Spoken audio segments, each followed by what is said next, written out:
Hello officers. आज हम लोग बात करने वाले हैं कि स्मार्ट स्प्रिंट प्रीलिम्स में जो सुपर 50 का प्रोग्राम हमारा आया हुआ है, इस प्रोग्राम में हम लोग इकोनॉमिक्स को अप्रोच कैसे करने वाले हैं। ठीक है, देखो सबसे पहले तो मैं बता दूं कि अब बहुत कम टाइम बचा है। 2 जनवरी से हमारा प्रोग्राम स्टार्ट हो रहा है। ठीक है, अभी 2 जनवरी से जब हमारा प्रोग्राम स्टार्ट हो रहा है तो हमारे पास बहुत कम टाइम बचा है ये सोचने के लिए कि किस पार्ट को हम लोग कैसे कवर करने वाले हैं। तो आप लोगों को मैं बता दूं कि हमारा पहला जो सब्जेक्ट है जो हम स्टार्ट करने वाले हैं वो है इकोनॉमिक्स। तो इकोनॉमिक्स के लिए कैसे अप्रोच करना चाहिए हमें, जिससे कि जितने भी क्वेश्चन आए, आपने पीवाईक्यूज देखा होगा, मोर देन 10 क्वेश्चन हर ईयर रिपीट होते हैं, मतलब हर ईयर आते हैं। अब क्या है कि आपको 10 क्वेश्चन में एक्यूरेसी चाहिए होगा मोर देन 90%, एटलीस्ट 80% तो होना चाहिए। ठीक है, 80% आप प्रैक्टिस में करोगे, और जब आप 4 महीने तक लगातार प्रैक्टिस करोगे, इसके बाद इतना तो कंफर्म है कि आपका इकोनॉमिक्स में भी मोर देन 90% एक्यूरेसी आ जाएगा। और जब 10 क्वेश्चन में 90% एक्यूरेसी होगी, आप 9 क्वेश्चन करेक्ट कर पाओगे। अभी 9 क्वेश्चन करेक्ट करने से क्या होगा, आपका 18 मार्क्स सिक्योर हो जाता है। और इकोनॉमिक एक ऐसा सब्जेक्ट है जो कि बहुत ईजी है, आप इकोनॉमिक्स में क्वेश्चन को स्किप नहीं कर सकते हो।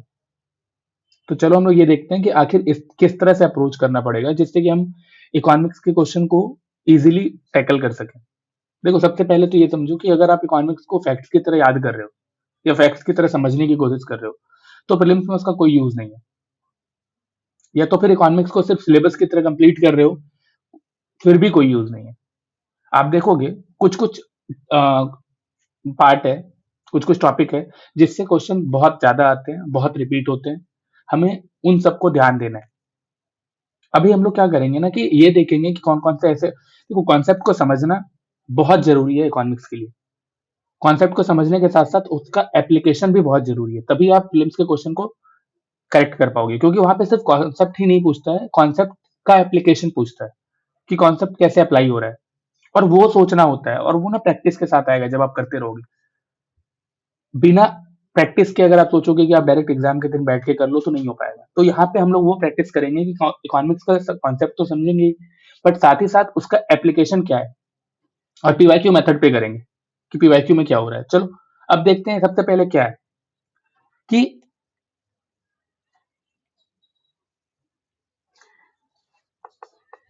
Concept plus application more than 90% accuracy, यही आपका 90% एक्यूरेसी डिसाइड करेगा।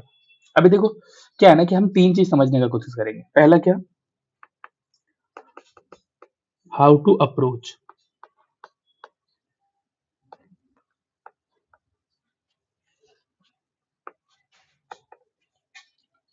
दूसरा क्या होगा,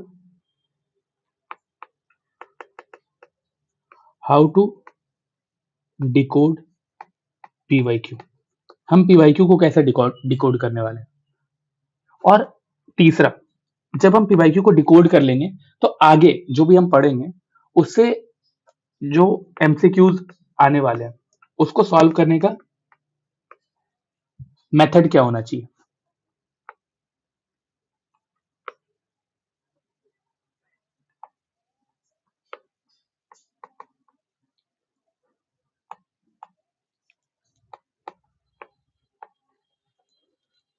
ठीक है, तो इस चीज को समझने के लिए क्या करना पड़ेगा कि हमें देखना पड़ेगा कि इकोनॉमिक्स का नेचर क्या है यूपीएससी प्रीलिम्स में।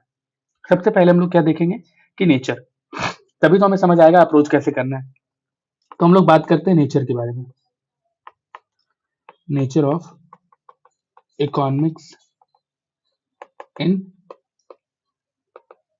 प्रीलिम्स। देखो इकोनॉमी का जो नेचर है, ऑलरेडी हम लोगों ने यहाँ पे एक बात की कि कॉन्सेप्ट आता है, कॉन्सेप्ट प्लस एप्लीकेशन। अभी देखो यहाँ पे क्या है ना कि इकोनॉमिक्स में कॉन्सेप्ट एंड उसके साथ उसका एप्लीकेशन इंटरलिंक करके पूछा जाता है। यहाँ पे रेंडमली नहीं पूछेगा कि डेफिनेशन क्या है, डायरेक्ट फार्मूला क्या होता है। ये आपसे सिचुएशन पूछता है ये आपसे पॉलिसी का इम्पैक्ट पूछता है। ये जो देख रहे हो ना, कॉज एंड इफेक्ट रिलेशनशिप, ये सब पूछा जाता है। यहाँ पे लॉजिकल कॉन्ट्रडिक्शन पूछा जाएगा। बहुत सारे ऐसे कॉन्सेप्ट है जिसका कुछ कुछ कॉन्ट्रडिक्शन भी होता है, एक्सेप्शंस भी होते हैं। उस तरह की चीजों को पूछा जाता है। इसीलिए इकोनॉमिक्स को अगर आप चैप्टर में पढ़ने का सोच रहे हो तो फिर बहुत दिक्कत आएगी। क्या होगा, उससे आप सिलेबस तो कंप्लीट कर लोगे, लेकिन आप पीवाईक्यू कैसे सॉल्व करना है वो नहीं समझ पाओगे। तो क्या है ना, इकोनॉमिक्स को हम लोग थीम्स में पढ़ेंगे। नेचर सबसे पहला क्या है, कॉन्सेप्चुअल है। हर कॉन्सेप्ट को समझना होगा, और उसी टाइम पे जब हम कॉन्सेप्ट को समझेंगे उसी टाइम पे उसको अप्लाई करके भी देखेंगे, उसका एप्लीकेशन क्या है।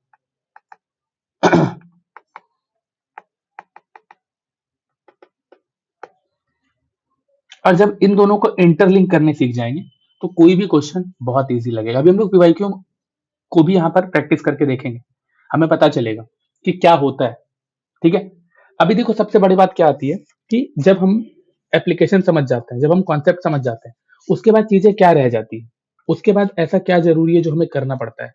तो मेन क्या है ना, हम लोग उस उन सब चीजों के बारे में देखते ही नहीं है, और सीधा ही प्रैक्टिस करने के लिए पहुंच जाते हैं और वहीं पे गलती कर बैठते हैं। अब डायरेक्ट प्रैक्टिस करने के लिए नहीं जाना है, पहले कॉन्सेप्ट को समझेंगे, एप्लीकेशन को भी समझेंगे, फिर हम लोग प्रैक्टिस पे जाएंगे। देखो, अब ना सबसे पहले नेचर समझ आता है तो हम थीम देखते हैं कि आखिर उसमें थीम क्या क्या है। मैंने क्या किया है कि प्रीलिम्स में जो पीवाईक्यूज आए उसके बेसिस पे मैंने कुछ थीम्स बनाए। हम लोग उसी थीम पर पढ़ने वाले हैं। सबसे पहला क्या है, बेसिक इकोनॉमिक थियरी, और you can say fundamental of economics. ठीक है, इसमें क्या होगा, इसमें डायरेक्ट और इनडायरेक्ट क्वेश्चन हर साल पूछे जाते हैं। जैसे कि देखो, जो स्कार्सिटी का आइडिया है, ठीक है, scarcity, choice, opportunity cost,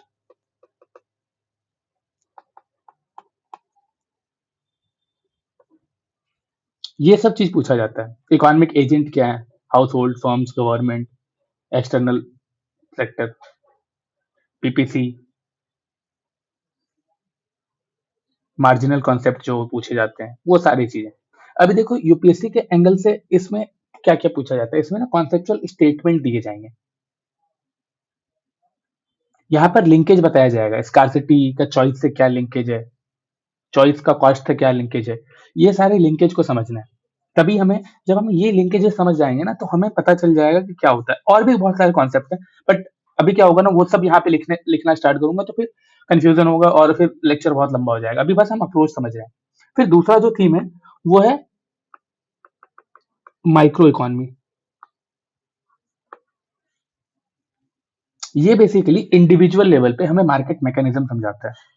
demand supply क्या है, लॉ ऑफ डिमांड क्या है, उसके एक्सेप्शंस क्या है, इलास्टिसिटी ऑफ डिमांड क्या होता है, इलास्टिसिटी ऑफ सप्लाई क्या होता है, factor affecting demand and supply क्या होता है, बेसिक मार्केट फॉर्म्स क्या होते हैं, perfect competition, monopoly, price versus non price competition. और ये सब ना बहुत कॉन्सेप्चुअल अंडरस्टैंडिंग डिमांड करता है। इन सब की कॉन्सेप्चुअल अंडरस्टैंडिंग इतनी जरूरी है कि कोई भी क्वेश्चन आएगा आप दिमाग में सोचोगे जरूर कि उसको अप्लाई कैसे करना है। कोई भी कॉन्सेप्ट पूछा जाएगा उसके बारे में पहले सोचोगे, फिर स्टेटमेंट जो दिया है उसको उसमें इंटरलिंक करके देखोगे क्या वो फिट बैठता है नहीं बैठता है। आप कॉज एंड इफेक्ट स्टेटमेंट को भी इसी तरह से देखोगे। हमें रीजनिंग समझना है कि क्या हो रहा है, वो यहां से आएगा। ये बेसिक, सॉरी, बेसिक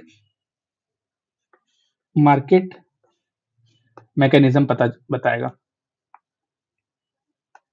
ठीक है, और यही सब हमें समझना है, तभी हम बेसिकली क्वेश्चन को सॉल्व कर सकते हैं। ठीक है, अभी देखो एक थर्ड थर्ड टिप क्या है, फिर आएंगे हम लोग नेशनल इनकम पे। मैक्रो इकोनॉमी का पार्ट है ये, नेशनल इनकम एंड एग्रीगेट। ये हमारा तीसरा थीम होगा। इसमें क्या होगा, GDP, GNP, NNP, NDP, market price, factor cost, ये सब बात करेंगे। नॉमिनल क्या होता है, रियल क्या होता है, बेस ईयर क्या है, डिफ्लेक्टर क्या है, मेथड ऑफ प्रोडक्शन क्या है, मेथड बेसिकली कैलकुलेशन मेथड क्या है, production method, income method, expenditure method, ये सब हम लोग यहाँ पे देखेंगे। और यूपीएससी किस तरह से यहाँ पे ट्रैप एरियाज क्रिएट करता है ना, ट्रांसफर पेमेंट का स्टेटमेंट देता है। आप स्टेटमेंट देखना, स्टेटमेंट में क्या होता है ना, बहुत सारी चीजें, ट्रांसफर पेमेंट का स्टेटमेंट देगा, कंफ्यूज करने का ट्राई करेगा, एग्जाम्पल डाल देगा, डेप्रिसिएशन वाला कुछ एग्जाम्पल डाल देगा, जिससे हम लोग कंफ्यूज हो जाएंगे। Welfare versus growth confusion create करता है। ये सब चीज, ये ट्रैप एरियाज है। हम लोग इन ट्रैप एरियाज की प्रैक्टिस करके जाएंगे, जहां पे लगता है कि ट्रैप होने वाले हैं, हम उनके प्रैक्टिस करके जाएंगे, हम उन कॉन्सेप्ट को समझ के जाएंगे। कोई नहीं हटा सकता वहां पे। 90% एक्यूरेसी बहुत ज्यादा जरूरी है अगर प्रीलिम्स क्वालिफाई करना है तो इकोनॉमिक्स में। और भी बहुत सारी है, हम लोग हर सब्जेक्ट के पहले इस तरह का एक लेक्चर लाने वाले हैं जिसमें हम उस सब्जेक्ट की इंपॉर्टेंस को समझेंगे। अभी देखो थीम 4, जब हमें नेशनल इनकम समझ आया, हमें उसके एग्रीगेट समझ में आया, फिर हम लोग देखेंगे मनी एंड बैंकिंग।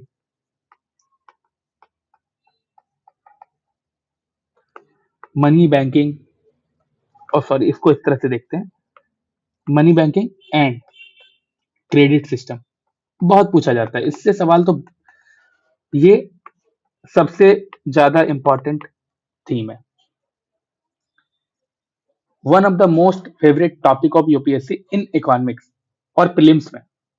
मनी के फंक्शन पूछना, मेजरमेंट ऑफ मनी सप्लाई पूछना, M0 से M4 तक, बैंकिंग पूछना, आरबीआई कैसे फंक्शन करता है, CRR, SLR, repo rate, reverse repo rate, balance sheet का बेसिक। पिछले बार आप लोगों को याद होगा न्यूमेरिकल पूछा जा रहा था, बैलेंस शीट के बेसिक से क्वेश्चन पूछा जा रहा है। इतना बेसिक क्वेश्चन एक बार कर लिए होते, कंफर्म सही आंसर मार के आते।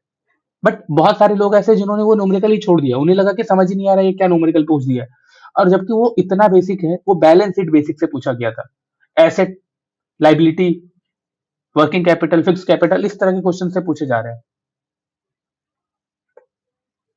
हम यहाँ पे एनपीए समझेंगे, रिकैपिटलाइजेशन कैसे होता है, ये सारी चीजों को समझेंगे।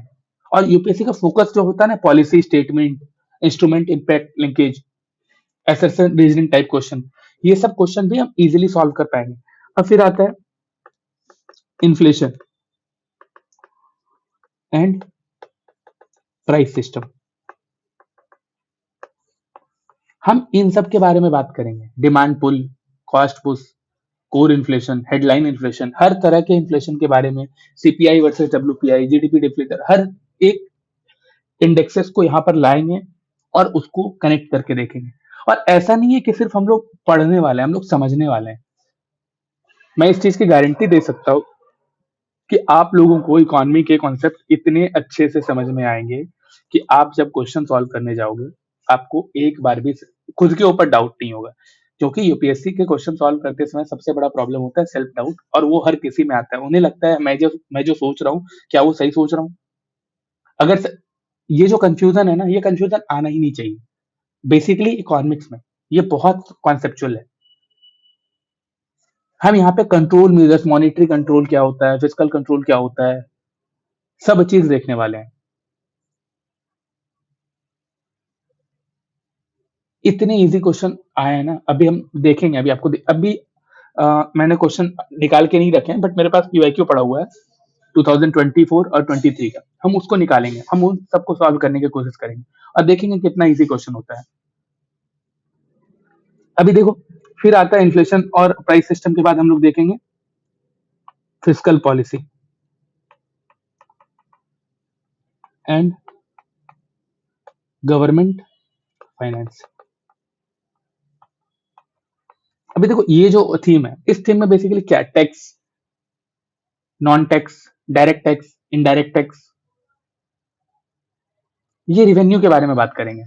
फिर हम लोग एक्सपेंडिचर के बारे में बात करेंगे, capital expenditure, revenue expenditure, subsidies, interest payment, ये सब बात करेंगे। हम लोग डेफिसिट के बारे में बात करेंगे, फिजिकल डेफिसिट क्या है, रेवेन्यू डेफिसिट क्या है, प्राइमरी डेफिसिट क्या है। यहाँ पर जो क्वेश्चन आते हैं impact of deficit on economy पे आते हैं।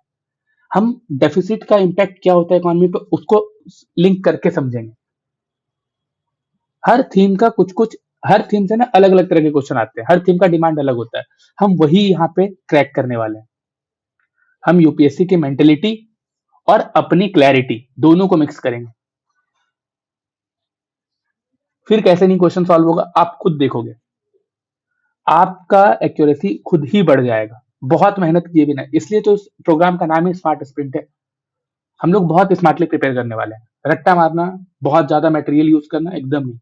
क्या मतलब है कि हम 4 मैगज़ीन या 4 कोचिंग इंस्टीट्यूट से इकोनॉमिक्स के नोट्स पढ़ रहे हैं या तो इकोनॉमी के टॉपिक्स को पढ़ रहे हैं, जब सब जगह पे एक ही टॉपिक को एक्सप्लेन किया हुआ है, तो इससे बेटर है ना कि उस चीज़ को, उस कॉन्सेप्ट को अच्छे से समझ जाओ। हर बुक में तो वही लिखा हुआ है, अलग-अलग बुक से पढ़ने का कोई मतलब नहीं है। थीम 7 देखो, थीम 7 क्या है? मॉनेटरी पॉलिसी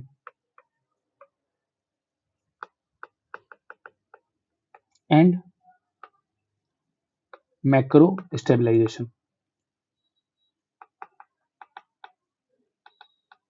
मैक्रो लेवल पर कैसे इकोनॉमी को स्टेबलाइज किया जाता है, मॉनेटरी पॉलिसी का ऑब्जेक्टिव क्या होता है, मॉनेटरी पॉलिसी का ट्रांसमिशन मैकेनिज्म क्या होता है, इसमें इंस्ट्रूमेंट क्या क्या यूज किए जाते हैं, repo rate, open market operation, liquidity adjustment facility, policy. अब देखो यूपीएससी एंगल से अगर देखोगे तो आपको क्या दिखेगा, यहाँ पे इन्फ्लेशन के बारे में पूछा जाता है, कैसे इन्फ्लेशन ग्रो करता है, ट्रेड ऑफ क्या होता है, पॉलिसी इंटेंशन वर्सेस आउटकम क्या होता है, ये सब चीजों को हम इस थीम में कवर करेंगे। फिर आता है थीम 8। थीम 8 में क्या होगा, हम लोग यहाँ पे बात करेंगे एक्सटर्नल सेक्टर के बारे में एंड इंटरनेशनल इकोनॉमिक्स। ये ना बहुत बड़ा कंफ्यूजन का एरिया है, यहाँ पे ज्यादा से ज्यादा लोग कंफ्यूज होते हैं और एकदम सिली मिस्टेक करते हैं। यहाँ पे balance of payment, current account, capital account इतना टफ समझाया जाता है, इतना कुछ बता दिया जाता है कि जरूरत ही नहीं होता है। यूपीएससी के क्वेश्चन को सॉल्व करने के लिए आपको एकदम बेसिक नॉलेज चाहिए, 11th-12th के हिसाब से, इससे ज्यादा नहीं चाहिए। आपको इतना कुछ बता दिया जाता है इसमें कि ये भी है, इतना ज्यादा एग्जाम्पल दे दिया जाता है कि आप खुद ही कंफ्यूज हो जाते हो कि कैसे करना है। करंट अकाउंट क्या है, कैपिटल अकाउंट क्या है, इसमें ज्यादा सोचना नहीं होता है, बहुत इजी टर्म्स में समझना है। और हम लोग ये अपने लेक्चर में करेंगे, हम लोग साथ में इस चीज को समझेंगे। यहाँ पे आता है फॉरेक्स रिजर्व के बारे में, एक्सचेंज रेट क्या है, एप्रिसिएशन कैसे होता है, डेप्रिसिएशन कैसे होता है, ट्रेड कैसे होता है, एक्सपोर्ट इंपोर्ट का क्या मैकेनिज्म है, ट्रेड डेफिसिट क्यों होता है, करंट अकाउंट डेफिसिट क्यों होता है। अब ये सब जो है ना, ये सब कॉन्सेप्ट बहुत सिंपल है, अभी तक टफ लग रहा होगा, हम जानते हैं यहाँ पे कंफ्यूजन बहुत होता है लोगों को। मैं जितने स्टूडेंट से मिला हूँ, जिनसे मेरी बात हुई है, उन सब में ये चीजें कॉमन है। क्या कैपिटल इनफ्लो हमेशा गुड होता है, हमेशा इकोनॉमी के लिए अच्छा होता है? ये सारे क्वेश्चन का आंसर आप कर पाओगे। करेंसी डेप्रिसिएशन का इम्पैक्ट क्या होता है इकोनॉमी पे, इस तरह के क्वेश्चन का आंसर आप बस इतना समझ जाओगे ना, करेंसी डेप्रिसिएशन क्या होता है और उसका इम्पैक्ट आप मल्टी डायमेंशनल सोच सकते हो, मेंस में भी आपको यूज आ जाएगा। ठीक है। Ninth theme, economic growth and development.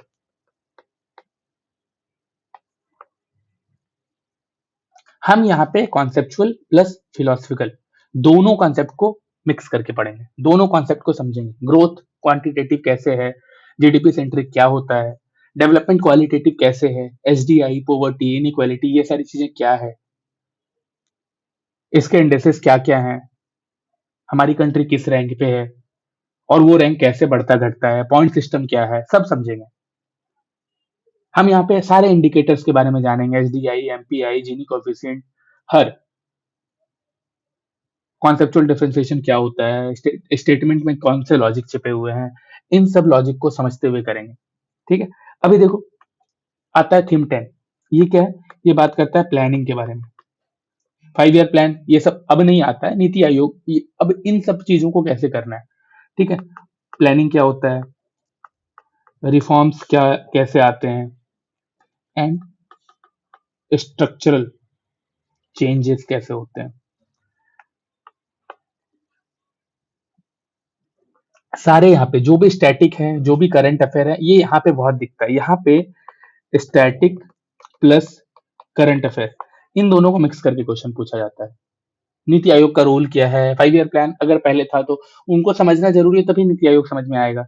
Reform, LPG reform के बाद क्या होता है, प्राइवेटाइजेशन वर्सेस डिसइन्वेस्टमेंट क्या होता है, स्ट्रक्चरल चेंज कैसे होता है, एग्रीकल्चर से इंडस्ट्री, इंडस्ट्री से सर्विस, ये जो प्राइमरी सेकेंडरी और टर्शियरी सेक्टर है, ये स्ट्रक्चरल चेंजेस कैसे हो रहे हैं। आप देखोगे इतना इजी क्वेश्चन पूछा गया था, अभी मैं दिखाऊंगा 23 या 24 में कि प्राइमरी सेक्टर, सेकेंडरी सेक्टर और टर्शियरी सेक्टर की एक्टिविटीज पूछ दी है, बताओ। और मैंने देखा है बहुत सारे स्टूडेंट ने आके ये बोला, सर ये क्वेश्चन गलत हो गया। आप सोच सकते हो इतना ज्यादा बेसिक क्वेश्चन, इतना सिंपल क्वेश्चन। फिर आते हैं अगले थीम पे, ये है एग्रीकल्चर।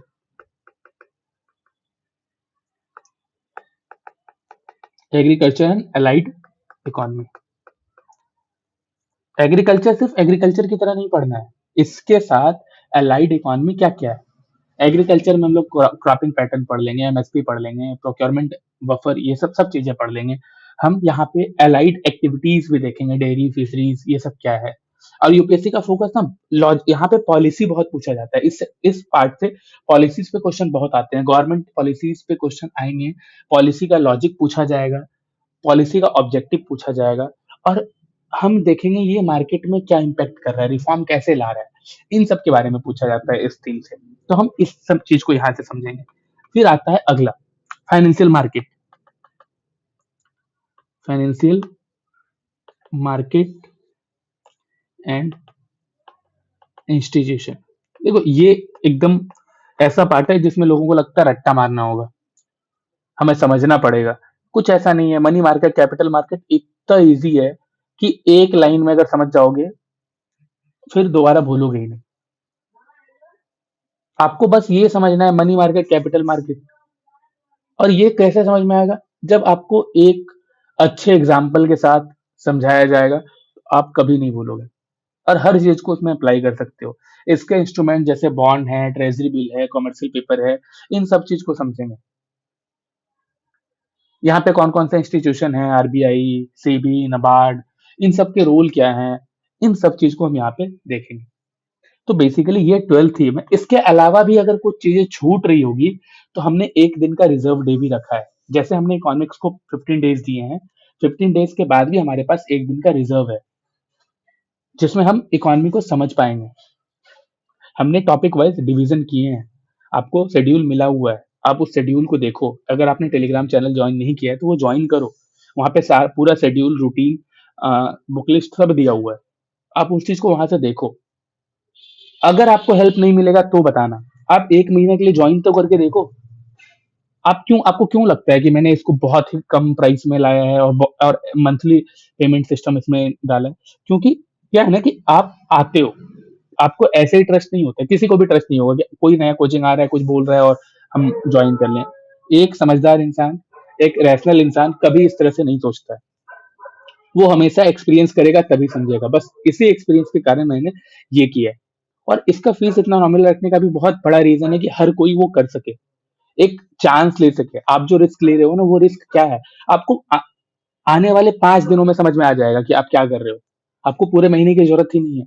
हमारा प्लान, हमारा प्रोग्राम 2 जनवरी से स्टार्ट हो रहा है। आप यहाँ पे 5 दिन के लिए भी आते हो, आपको यहाँ के सिस्टम समझ में आ जाएगी, यहाँ पे हम लोग कैसे कर रहे हैं वो समझ में आ जाएगा, और आपको इसका रिजल्ट क्या दिख रहा है, चेंजेस क्या दिख रहे हैं, वो भी समझ में आ जाएगा। ज्वाइन करो और देखो, अगर लगता है कि ये आपको चेंज कर सकता है तो जरूर ज्वाइन करो। अभी ये देखो, सबसे बड़ी बात क्या होता है ना कि अभी जो हम लोगों ने थीम बात की, हम क्या करेंगे, हम थीम वाइज पढ़ेंगे।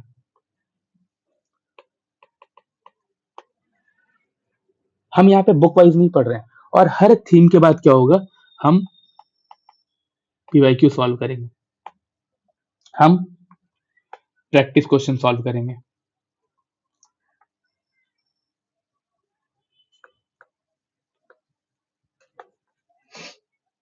और इतना करने के बाद कोई भी डाउट नहीं बचेगा। हम यहाँ पे सिर्फ और सिर्फ कॉन्सेप्ट, एप्लीकेशन, इसको लिंक करने समझाएंगे इकोनॉमी में, क्योंकि इकोनॉमी के लिए यही जरूरी है।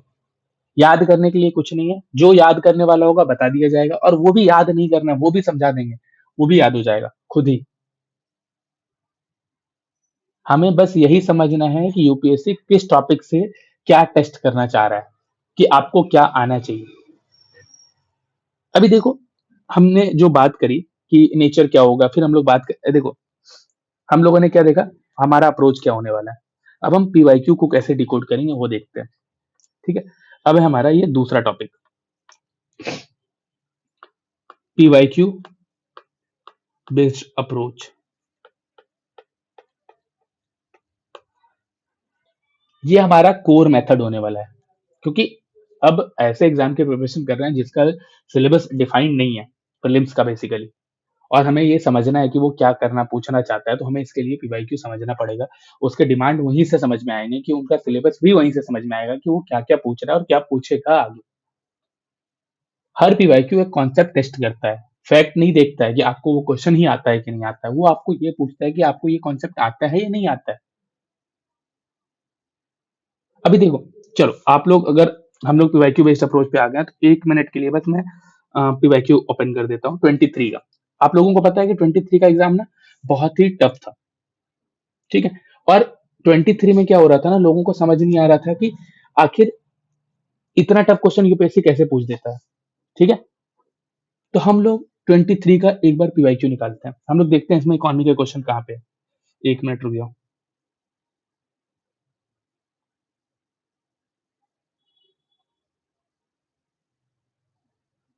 बहुत टफ क्वेश्चन थे ना 23 में, देखते हैं कितना टफ क्वेश्चन था। चलो बेसिक कॉन्सेप्ट पे खेलेंगे हम लोग। ये रहा इकोनॉमी का question number 21। Interest income from the deposit in infrastructure investment trust distributed to their investor is exempted from tax, but the dividend is taxable। अभी बताओ, सबसे पहले ये समझो कि गवर्नमेंट कभी भी, ऐसा होता है कि इंटरेस्ट इनकम है उसको एग्जेम्प्ट कर दे रही है टैक्स से। देखो, एग्जेम्पशन गवर्नमेंट तब करती है ना जब उसका कोई सोशल इम्पैक्ट पड़ रहा हो, या तो कुछ अच्छा हो रहा हो। और हम ऐसे कंट्री में रहते हैं जहाँ पे इनइक्वालिटी इतनी ज्यादा, हालांकि मैं जो बोल रहा हूँ वो अभी आपको समझ नहीं आएगा, जब हम लोग पढ़ाई कर लेंगे तब समझ में आएगा। देखो, ये जो एग्जाम्पशन फ्रॉम टैक्स है ना, यहीं पे ये स्टेटमेंट क्या होता है ना, गलत हो जाता है। ठीक है, और स्टेटमेंट देखो, ये क्वेश्चन पूरा पढ़ने की जरूरत भी नहीं है, हम यहाँ पे आएंगे। Both statement 1 and 2 are correct, ये नहीं होगा। Both statement 1 and 2 are correct, नहीं होगा। स्टेटमेंट 1 इज करेक्ट, बट ये भी नहीं होगा। क्यों, यहाँ पे करेक्ट। अब हम डी आ गए, इनकरेक्ट। दूसरा स्टेटमेंट पढ़ना भी नहीं पड़ा। बट इस तरह से हम लोग सॉल्व नहीं करेंगे, हम लोग ना क्वेश्चन को पूरा अच्छा से पढ़ते हुए सॉल्व करेंगे। मैंने बताया कि इतना इजी कैसे हो सकता है, और आंसर चेक करना है, इसका आंसर डी ही होगा। ठीक है, हम लोग पूरा पढ़ेंगे। एक तो हमें ये पता चल गया कि ये नहीं है। ठीक है, हम फिर देखते हैं। Are recognise as borrowers under the securitisation and reconstruction of financial asset. Basically ये सरफासी एक्ट के बारे में पूछ रहा है। ठीक है, सरफासी एक्ट 2022। और इसमें क्या पूछ रहा है कि ये जो बेसिकली इंटरेस्ट इनकम है, ये जो interest income deposit infrastructure investment trust का जो फंड है, ये फंड बेसिकली रिकॉग्नाइज किया जाता है as borrower under SARFAESI act. अब बताओ कि ये जो फंड है ये बेसिकली है क्या, इसको हमें समझना पड़ेगा। क्या हम लोग कॉन्सेप्ट जब पढ़ रहे होंगे ये नहीं करेंगे, और इतना समझना है और आपको पता चल जाएगा इसमें फंड की तरह देखा जाता है कि नहीं। यूपीएससी का जो क्वेश्चन होता है ना, वो बहुत ही ज्यादा ऐसा होता है ना कि आपको समझना है क्वेश्चन क्या पूछ रहा है। हमें पहले ही पता चल गया था, मेरा आंसर यहीं पे आ जाता है। अगर ये वाला स्टेटमेंट किसी को नहीं पता है और वो उसको कंफ्यूज भी कर रहा है, तो क्या हमें इस क्वेश्चन का आंसर करने के लिए इसे पढ़ने की जरूरत थी। देखो, अब दो तरह के लोग होंगे जो इन दोनों को पढ़ेंगे, और जब हमारा कॉन्सेप्ट बहुत अच्छे से होगा, बहुत अच्छा होगा, और हमें सब कुछ बहुत अच्छे से समझ में आ जाता होगा, तो हम यहीं से समझ सकते हैं। अभी ये क्वेश्चन ऐसा है ना, जो आपने पढ़ा है उसी के बेसिस पे अप्लाई अप्लाई करके आप देख सकते हो। ये क्वेश्चन ऐसा नहीं है कि आपको याद होगा, क्योंकि इतना याद नहीं रहता है।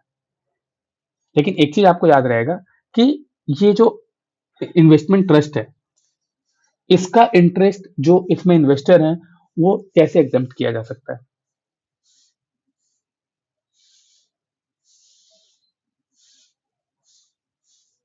हम लोग लॉजिक भी समझेंगे।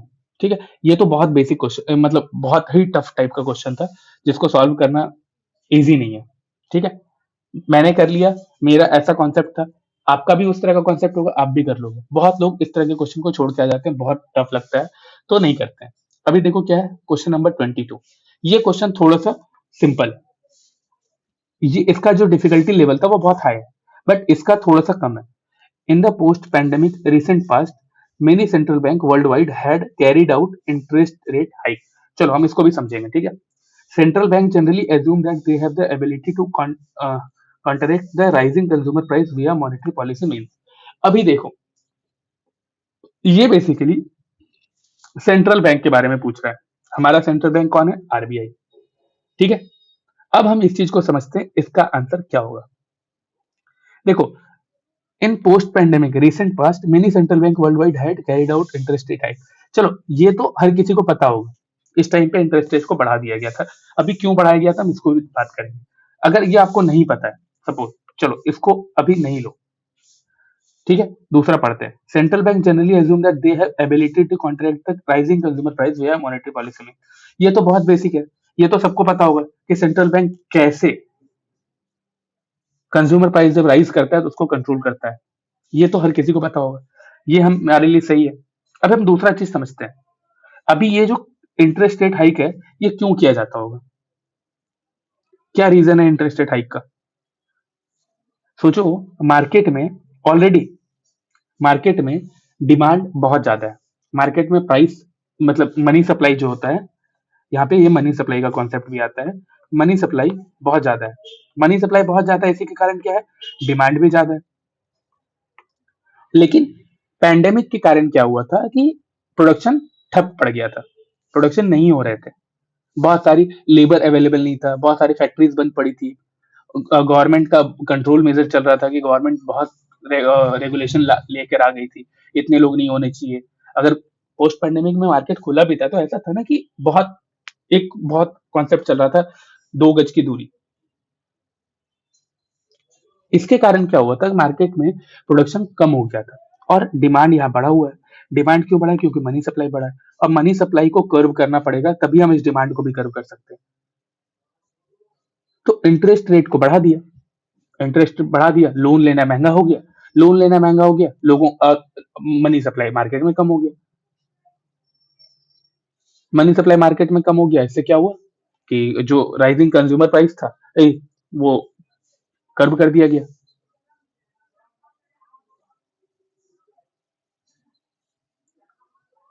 मनी सप्लाई कम हो गया, लोगों के हाथों से पैसा कम हो गया। अब हाथ में पैसा ही नहीं रहेगा तो वो डिमांड क्या करेंगे, और डिमांड कम होगा जब, अभी क्या हो रहा था, सप्लाई और डिमांड ये दोनों मिसमैच कर रहा था। ठीक है, अभी उन्होंने क्या किया कि सप्लाई तो बढ़ नहीं पा रहा है, तो उसने क्या किया, डिमांड को ही कम कर दिया, ताकि जो प्राइस है वो प्राइस कंट्रोल किया जा सके। और ये तो बहुत बेसिक है, ये हम लोग सेंट्रल बैंक के फीचर्स में पढ़ेंगे, उनका मैकेनिज्म में पढ़ेंगे। तो इस तरह के क्वेश्चन आए थे, इस तरह के क्वेश्चन को टफ बोला जाता है, इसलिए मैंने 23 का क्वेश्चन निकाला। अभी देखो, इसमें और क्वेश्चन देखते हैं। इसका answer basically both statement 1 and 2 correct होगा, and statement 2 is the correct explanation for statement 1 होगा। ठीक है, अभी देखो हम लोग ये देखते हैं कि नेक्स्ट क्वेश्चन 23 का ही, कार्बन मार्केट छोड़ो, ये सब तो थोड़ा सा ऐसा है कि जिसमें हम ये नहीं समझे। हाँ, ये इसमें कॉन्सेप्चुअल कि which one of the following activities of Reserve Bank of India is considered to be part of sterilisation. अभी देखो, ये स्टरलाइजेशन क्या है, ये एकदम बेसिक कॉन्सेप्ट है। ये बेसिक कॉन्सेप्ट अगर आपको पता है तो क्या इससे क्वेश्चन हम यहाँ पे कर सकते हैं। Conducting open market operation, oversight of settlement and payment system, debt and cash management for the central bank and state government, regulating the function of non banking financial institution. देखो, पहले तो इसमें कंफ्यूजन होना ही नहीं चाहिए। क्यों? क्योंकि स्टरलाइजेशन के बारे में बात हो रहा है, ये एकदम बेसिक कॉन्सेप्ट है। इसका मतलब होता है कि हम ओपन मार्केट ऑपरेशन कर रहे हैं। अब जिनको ये नहीं पता है स्टरलाइजेशन क्या कॉन्सेप्ट है, वो क्या बात है, वो क्या किया जा रहा है, उसका यूज कहाँ पे होता है, तो आपको नहीं समझ में आएगा। लेकिन आपको अगर ये पता है स्टरलाइजेशन क्या होता है, ये किस मैकेनिज्म का कॉन्सेप्ट है, तो फिर आप इस क्वेश्चन को इजीली सॉल्व कर सकते हो, पढ़ना भी नहीं पड़ेगा, कंफ्यूजन का नाम ही नहीं होता है। अभी देखो, ये consider the following market, market के बारे में पूछा जा रहा है। How many of the above are included in capital market, capital market के बारे में पूछा जा रहा है। कैपिटल मार्केट और मनी मार्केट में डिफरेंस क्या है? Money market and capital market, देखो यहां पे क्या होता है, आपका कोई भी इंस्ट्रूमेंट जो कि लेस देन 1 ईयर में कैश में कन्वर्ट हो जा रहा हो, मतलब ये समझाने के लिए बता रहा हूं मैं, ये बेसिक कॉन्सेप्ट है। इसके आगे इसको समझने के लिए और भी चीजें कवर करनी है, बट एक बेसिक ये है। अगर हमें सिर्फ इतना भी पता है, ठीक है।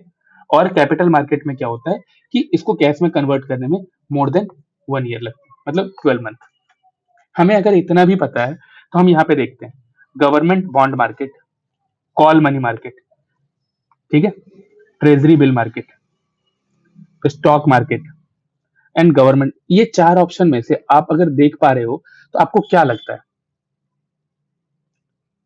कॉल मनी मार्केट क्या है? ओवरनाइट बेसिस का बात है ये हम लोग सब देखेंगे।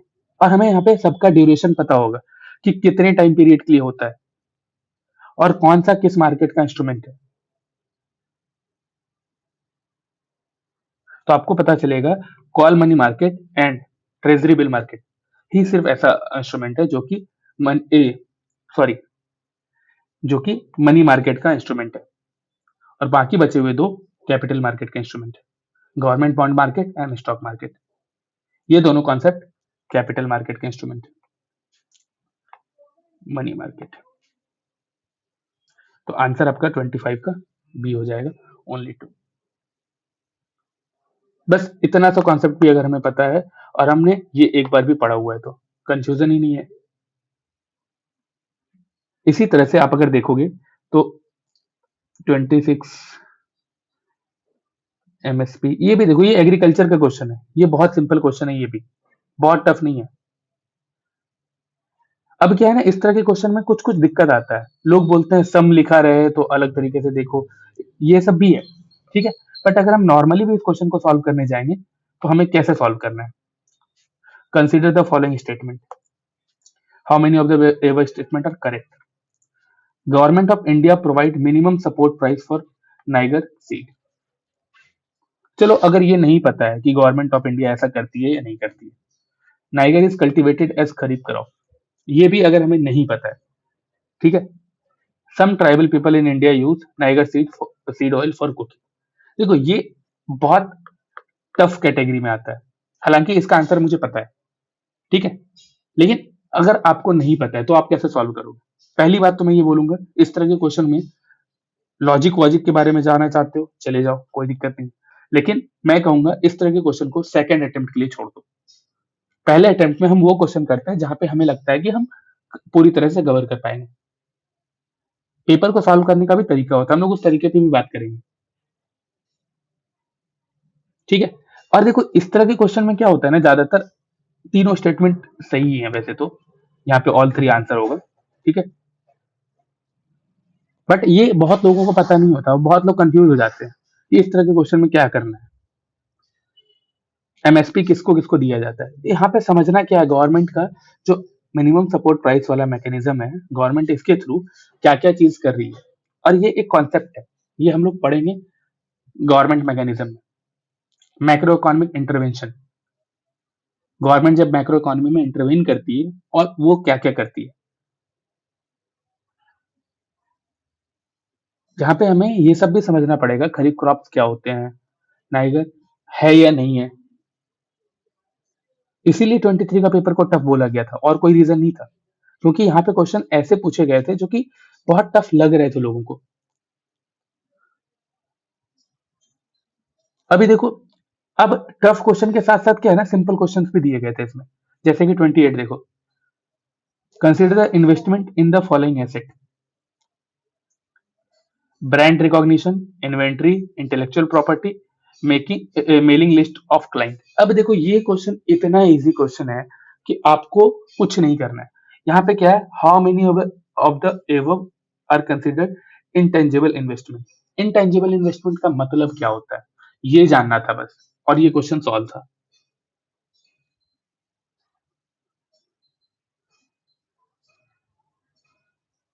देखो सिर्फ और सिर्फ यहाँ पे एक ऐसा है जो कि टेंजिबल इन्वेस्टमेंट है। बाकी brand recognition, intellectual property, IPR के बारे में बात हो रहा है, मेलिंग लिस्ट ऑफ क्लाइंट, ये तीनों ये तीनों इंटेंजिबल इन्वेस्टमेंट है। और हम यहाँ पे ये यहाँ पे बस एक हटाना था और ये हट गया, और ये तीनों आ गया मेरा इंटेंजिबल इन्वेस्टमेंट। अब देखो इन्वेस्टमेंट में टेंजिबल इंटेंजिबल ये भी समझना है, एसेट में भी टेंजिबल एसेट इंटेंजिबल एसेट ये सब भी हमें समझना होता है, और हर चीज समझ में आएगा। हम सिंपल एक कॉन्सेप्ट आपको यहाँ पे बताते हैं। टेंजिबल का मतलब वो होता है जिसे हम देख सकते हैं, टच कर सकते हैं। इंटेंजिबल का मतलब होता है जिसे हम देख नहीं सकते, टच नहीं कर सकते। खत्म हो गई, यहीं पे खत्म हो गया।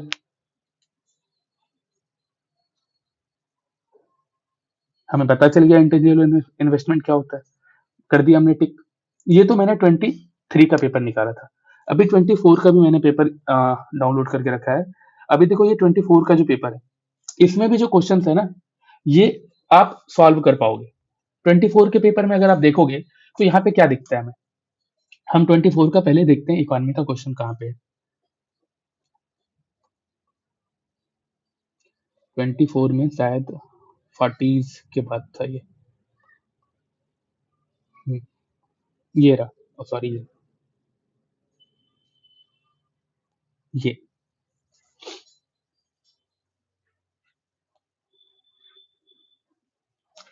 क्वेश्चन नंबर 43 देख लेते हैं पहले। In in India which of the following can trade in corporate bond and government security. देखो corporate bond and government security में कौन कौन ट्रेड कर सकता है। अब ये जो क्वेश्चन है, एक तो बहुत टफ क्वेश्चन नहीं है ये। अगर कोई पढ़ा हुआ है, अगर जनरली उसने ये देखा है कि कॉर्पोरेट बॉन्ड गवर्नमेंट सिक्योरिटी, ये मार्केट के बारे में थोड़ा भी पढ़ा है, तो उनको पता होगा यहाँ पे क्या क्या है। अभी ये जो 43 का क्वेश्चन है, यहाँ पे देखोगे कि government corporate bond and government security में इंश्योरेंस कंपनीज भी ट्रेड कर सकती है, पेंशन फंड्स भी ट्रेड कर सकते हैं, एंड रिटेल इन्वेस्टर भी कर सकते हैं। इसका डी आंसर हो जाएगा। ये क्या है, डायरेक्ट क्वेश्चन है, यहाँ पे किसी भी चीज को नहीं समझना है,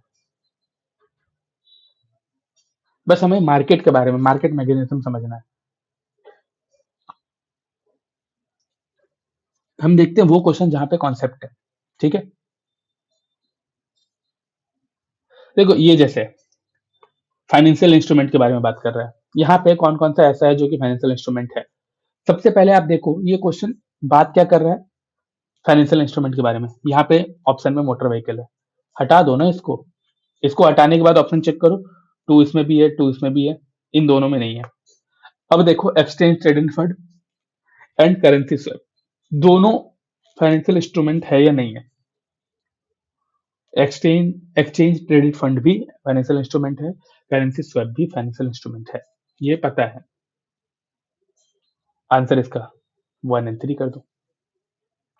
अभी देखो ये क्वेश्चन जिसके बारे में मैं बोल रहा था 24 में, 25 का मैं नहीं ले रहा हूँ क्योंकि उसका आंसर की अभी एग्जैक्ट नहीं आया है, तो अभी कुछ भी बोल पाना उसके पीछे ऑप्शन में दिक्कत वाली बात होगी। ठीक है, क्लैश हो सकता है, इसलिए वो क्वेश्चन नहीं लिया गया। ठीक है, अब 45 देखो, 45 में क्या है, इकोनॉमिक एक्टिविटी, ठीक है, और sector, storage of agriculture produce. देखो लोग क्या है ना यहीं पे कंफ्यूज होते हैं, आपको पहले प्राइमरी सेकेंडरी टर्सरी का मतलब समझना है।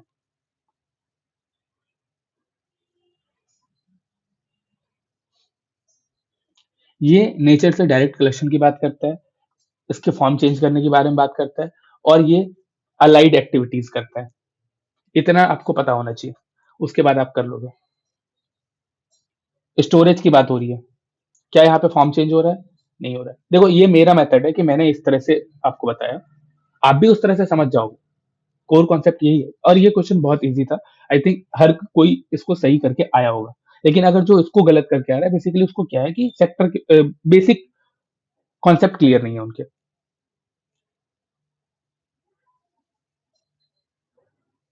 ठीक है, अभी देखो इसमें हमको समझना होगा, वेविंग क्लोथ सेकेंडरी है या नहीं है, मिनरल एक्सप्लोरेशन टर्शियरी है, स्टोरेज सेकेंडरी है, नहीं।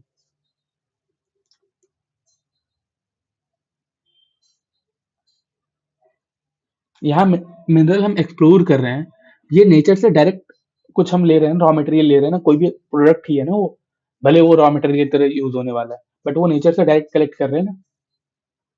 टर्शियरी कैसे हो सकता है? ये प्राइमरी होना चाहिए था, बट ये नहीं है प्राइमरी। कट कर दो। स्टोरेज के बारे में बात कर रहे हैं, स्टोरेज टर्शियरी एक्टिविटी में आता है, खत्म हो गया। डेयरी फार्म प्राइमरी आता है, सबको पता है। वीविंग क्लॉथ, अब क्या यहाँ फॉर्म चेंज किया जा रहा है, सेकेंडरी हो गया। ओनली टू आंसर कर दो।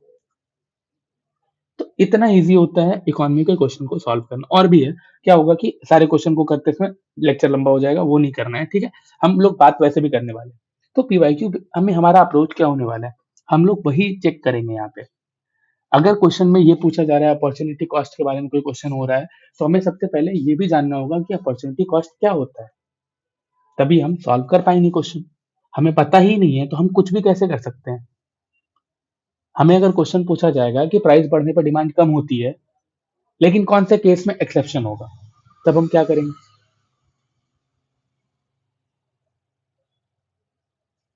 तब इसको कैसे समझना है?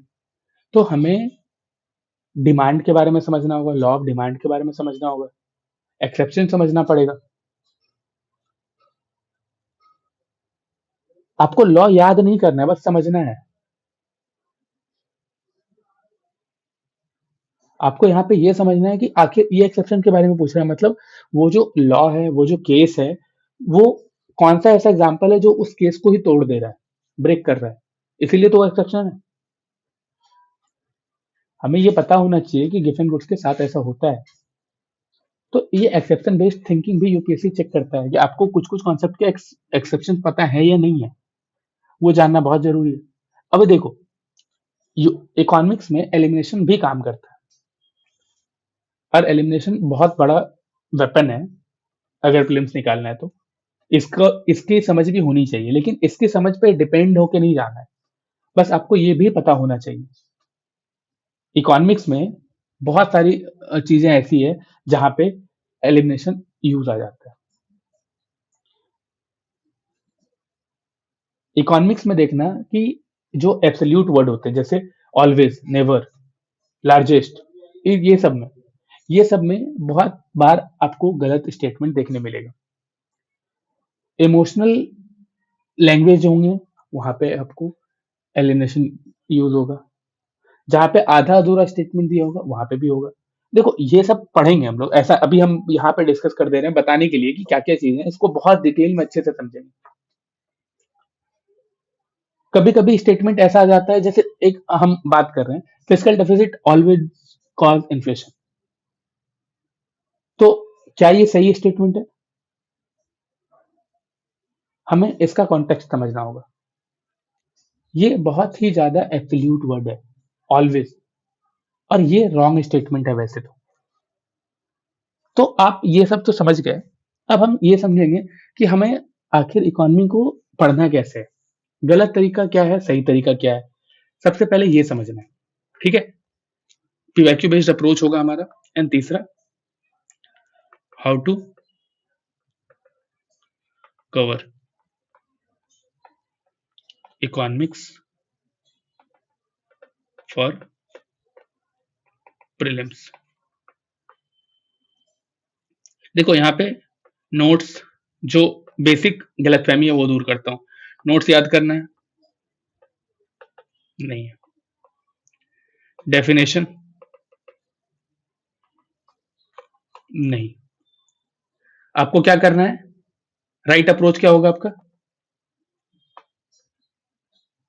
हर टॉपिक से हम ये जानेंगे why, what, if and opposite case. ये तीनों चीज हमें हर टॉपिक से पूछना है। अगर बता रहा है लॉ ऑफ डिमांड में ऐसा होता है तो क्यों होता है, और एक्सेप्शन का कोई एग्जांपल लेके आ जाएंगे और देखेंगे व्हाट इफ ऐसा होगा तो क्या लॉ ऑफ डिमांड काम करेगा, पता चल जाएगा आपको। लॉ ऑफ डिमांड के अपोजिट केस क्या होंगे, पता चल जाएगा आपको। ये है इकोनॉमी पढ़ने का सही तरीका। इन्फ्लेशन अगर बढ़ता है कौन सफर करेगा? अगर ग्रोथ हो रहा है तो एम्प्लॉयमेंट क्यों नहीं बढ़ रहा है? तो ये सब चीज हम यहाँ पे चलेंगे। अभी देखो सबसे लास्ट, हम लोग तो पहले इस अप्रोच के साथ करने वाले हैं, और ये समझना है इकोनॉमिक्स क्या है ना।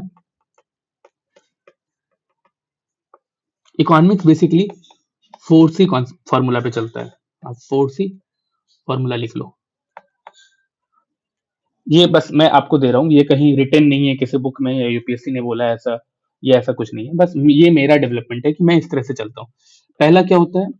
कॉन्सेप्ट। दूसरा क्या होता है? कॉन्टेक्स्ट। जो हम लोग कोई भी क्वेश्चन देखते हैं ना, उसके बारे में जब सोचते हैं, बहुत डायमेंशन में जाके जब सोचने लगते हैं, वो गलत है।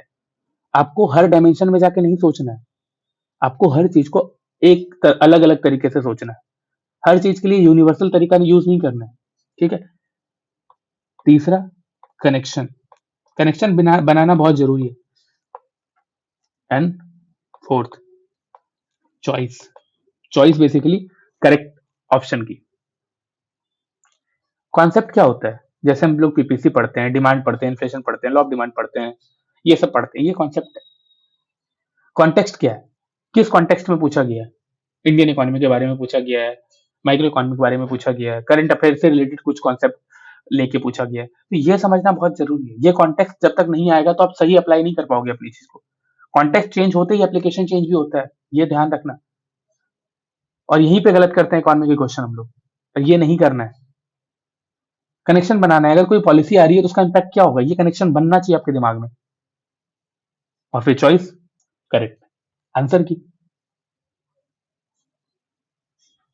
एक बात समझ लो कि इकोनॉमिक्स प्रीलिम्स का ऐसा सब्जेक्ट है जो कि आपका बहुत ही ज्यादा बड़ा पावरफुल वेपन बन सकता है प्रीलिम्स क्लियर करने के लिए, अगर आपका अप्रोच सही होता है तब। क्यों? क्योंकि इससे क्या होगा, 10 to 12 क्वेश्चन हर साल आते हैं। ये क्वेश्चन आप अटेम्प्ट कर पाओगे। अगर 90% भी एक्यूरेसी है, मेरे ख्याल से तो मोर देन 90% भी होता है लोगों का, मैंने देखा है, ठीक है। तो आप यहाँ पे अच्छा स्कोर कर सकते हो। अगर 12 क्वेश्चन में से आप 10 भी सही करते हो तो आपका 20 नंबर। और अगर 2 क्वेश्चन आपने गलत भी किया, कितने नंबर मार्क्स कटते हैं आपके? 1/3 ना, हटा दो। कितने होते हैं 1/3? आप खुद सोच के देखो ना कि आप जब इस तरह से क्वेश्चन सॉल्व करोगे, आप इतना कंट्रोल एंड इस तरह से चलोगे कि आप नंबर भी कैलकुलेट कर ले रहे हो एक साथ ही। आपको आपको पता चल जाएगा कि आपको कितना क्वेश्चन अटेम्प्ट करना है।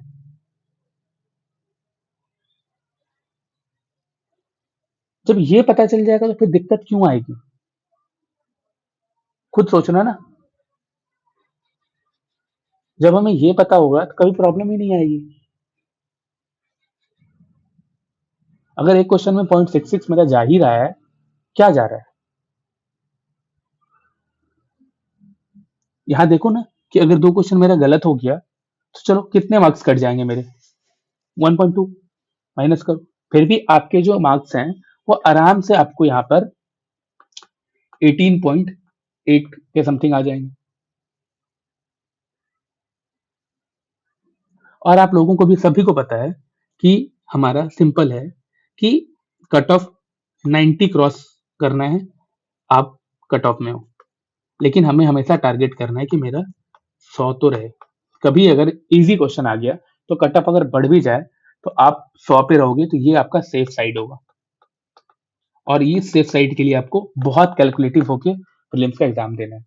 और वो हम समझाएंगे कि कैसे कैलकुलेशन करना है, जिससे कि आप एग्जाम से बाहर निकलते ही आप श्योर शॉट होगे कि आपका इतना नंबर आ रहा है। आपका जो गेस वर्क है वो भी कंट्रोल्ड होना चाहिए। आप इतना कैलकुलेशन के साथ जाओगे तो आपका जो स्कोर है ना, वो भी आप प्रेडिक्ट कर पाओगे कि आपका स्कोर क्या होने वाला है, ठीक है। तो ये हमारा है आज, इकोनॉमिक्स को कैसे करने वाले हैं 2 जनवरी से, ये उस चीज के ऊपर ये लेक्चर है। और सबसे बड़ी बात मैं बता दूं, बहुत कम टाइम है। मैं जानता हूं कि ये चैनल नया है आप लोगों के लिए, ट्रस्ट करना मुश्किल हो रहा है, बट मैं कहूंगा एक रिस्क लेके देखो, क्या ये रिस्क आपको यूपीएससी पास करवा दे, मे बी। आप जब इस तरह से सुपर 50 का पार्ट बनोगे तो शायद आप इजीली प्रीलिम्स निकाल सकते हो, जो लोगों को बहुत ही ज्यादा टफ लगता है। देखो, ये सुपर 50 का जो प्रोग्राम है, ये प्रोग्राम बहुत ही ज्यादा प्रीलिम्स को ध्यान में रखते हुए डिजाइन किया गया है एंड इंसान की प्रोडक्टिविटी को ध्यान में रखते हुए डिजाइन किया गया है। बहुत ही साइंटिफिक प्रोग्राम है और इसका फायदा डेफिनेटली आपको मिलेगा अगर आप इसको अच्छे से करते हो, क्योंकि इसमें दो चीज का ध्यान रखा गया है। 2D अप्रोच को ध्यान में रखते हुए बनाया गया, डेडिकेशन एंड डिसिप्लिन।